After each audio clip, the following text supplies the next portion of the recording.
Okay, guys, we are on chapter 27, and it's a lot. So let's get started. Evangeline's mother once told her that there were 5 different types of castles in the north: the fortress castle, the enchanted castle, the haunted castle, the ruined castle, and the storybook castle. Evangeline had yet to see all the different types of castles, but she immediately thought the words storybook castle as she stepped out of Jack's carriage and took in the lovely structure before her. Made of sparkling purple bricks, gabled blue roofs, and pink-lined windows with golden light blazing through. Evangeline imagined this was the place where fairy tales were formed. Then she immediately hoped she was wrong, given that Jax would only ruin whatever was inside. "Did you bring me here to destroy someone's happily ever after?" she asked. Jax glared at the castle, eyes like daggers as he started down the cobbled path. "You will not find any happy endings here. The matriarch of the house Fortuna lives inside these ridiculous walls. She likes to pretend she's a loving storybook grandmother, but she's about as sweet as poison. If you want to get through this visit alive, when you meet the matriarch, you'll kiss her cheek or hand as quickly as possible." "Why?" Evangeline asked. "What do you want from her?" Jax gave her a look that said he couldn't believe she actually thought he would answer. She didn't, of course, but she had to try. "Will this hurt her?" she pressed. A frustrated sigh. "Once you've met the matriarch, you won't worry about hurting her." "But, little fox," Jax brought a cool finger to her mouth, quieting her protest with more gentleness than he used in the carriage, as if she could have been tricked by it. "Let's skip the part where we argue about this. I know you don't want to do this.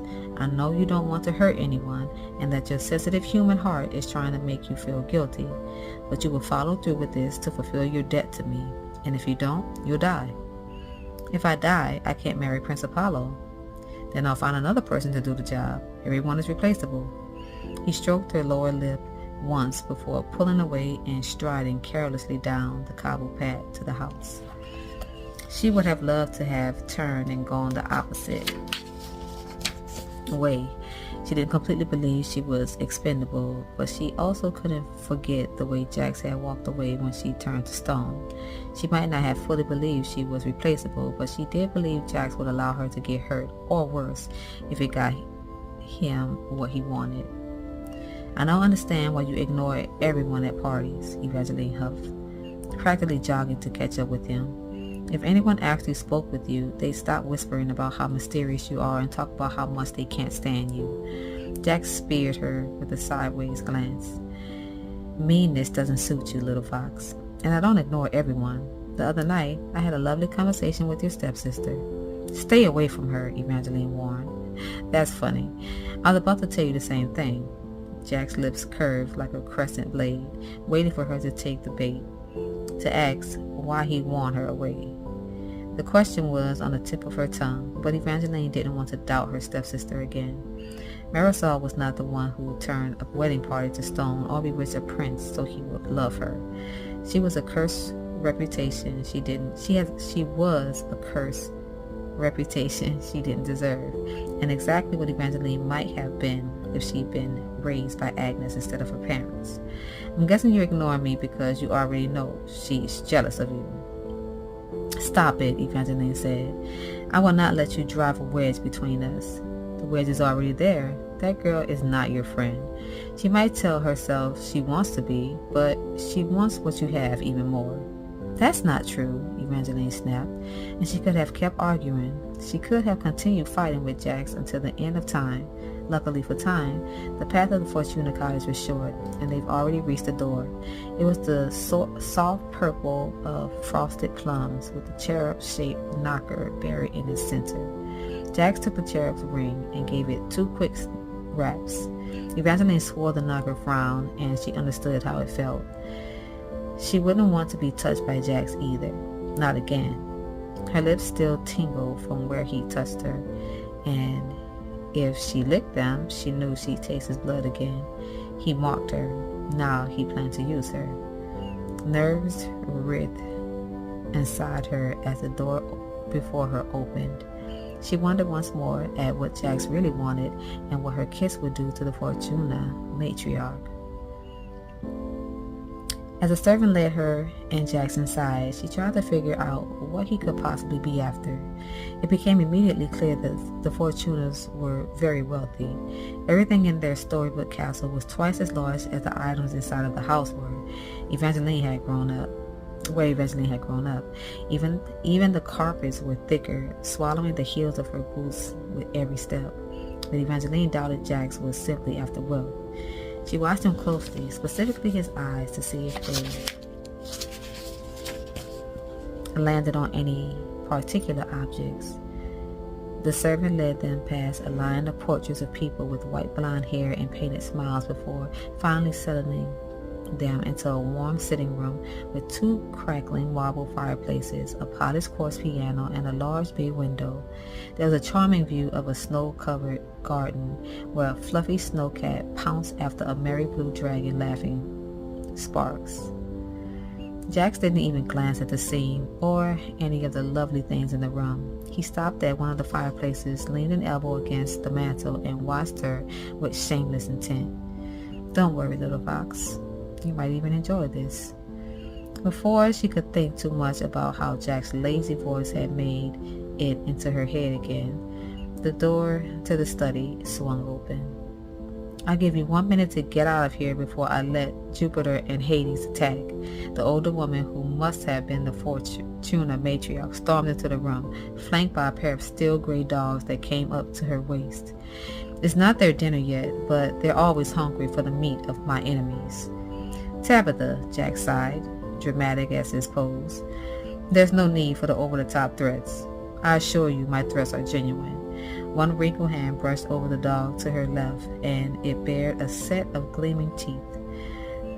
"You now have 42 seconds. I meant it when I told you that I killed this little upstart if I ever cross her path." The matriarch's gaze swung over to Evangeline. With 2 circles of rouge painted on her cheeks and her dusky lavender dress belted with a hanging gold chain, the older woman looked like a very expensive doll. The type that people had nightmares about coming to life and killing them in their sleep. "Clearly the papers have exaggerated your looks," she said. "I can't believe Apollo chose you over my Thessaly. Although, after you're out of the picture, I'll make sure he fixes that." Evangeline wanted to hope the woman was joking. She had to be joking. People who lived in sparkly purple castles didn't threaten to feed guests to their dogs. Evangeline shot an uneasy look towards Jack.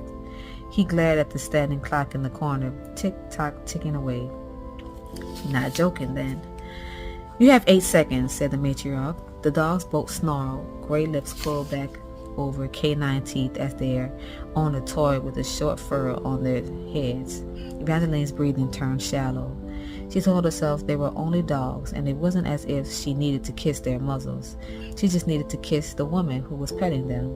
"What pretty animals you have," chattered Evangeline, heart racing with every word. She moved as if to pet the beast, but she grabbed the woman's shoulders instead and pressed a kiss on her papery cheek. The Fortuna matriarch stiffened and squawked, "How dare!" Her words cut off by the yip and the bark of the dogs as they both jumped. Strong paws hit Evangeline's torso. She tried to step back, but the hounds were licking her.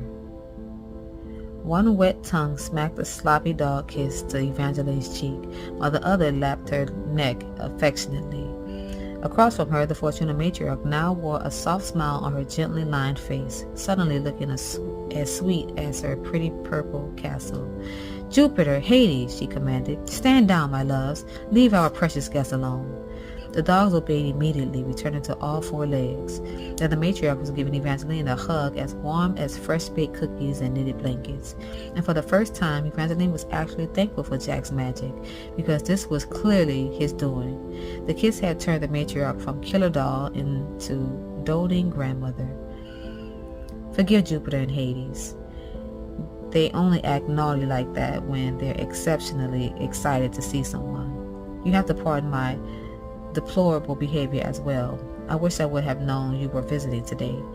I'd have had cook make you some hobgoblin fudge."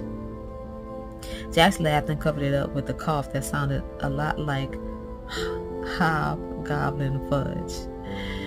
The fudge is my Thessaly's favorite, the matriarch prattled on. Have you met her yet? We thought Prince Apollo might actually propose to her, and even though she was rather upset he didn't, I think the two of you would be dear friends. I could send a carriage to have her brought here now, right now. That won't be necessary, Tabitha. Jack shoved off from the fireplace and sauntered to Evangeline's side with, insouciant grace. I believe what Miss Fox would really love is to see the Fortuna vote. No, the older woman's silver head shook, wooden but insistent, as if she didn't want to say no. But something stronger than Jack's magic compelled her. I don't let anyone in the vaults. I'm sorry. Her shoulders sagged, and the lines in her face stood out more starkly as she turned back to Evangeline. The expression was uncomfortably reminiscent of Apollo. Whenever he thought Evangeline unhappy, it was as if his heart forgot how to beat, and the rest of him began to fail along with it. I don't like this, Evangeline muttered to Jax. Then help me end it, he whispered. The sooner I get what I want, the sooner she gets her nasty temperament back.